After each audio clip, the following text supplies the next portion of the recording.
Alright, so we're going to work on a technique to improve thoracic mobility, especially with regards to movements such as a thruster or a wall ball.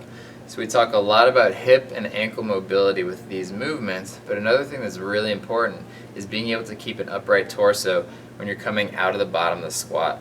What we don't want to see is that you're rounding forward like this, because if you're holding a wall ball or a thruster and you start to round, that weight's going to bring you forward, puts a lot of stress on your back. So we want to make sure that you're able to keep this position, especially on a flexed hip that you need in the bottom of a squat.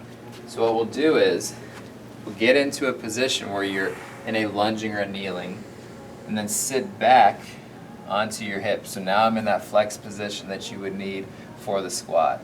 In this position, I'm going to put my hand behind my head, and I'm going to rotate up to the ceiling. And so by sitting back on my hips, what I'm doing is I'm taking my low back and my hips out of the picture, and I'm forcing all the motion in my thoracic spine. So as I rotate up, I'm extending and rotating through the thoracic spine. And this motion is important to help you keep this position.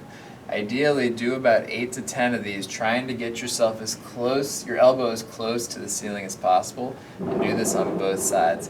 That'll help you keep more of an upright position when you're coming out of the bottom of a thruster or a wall ball.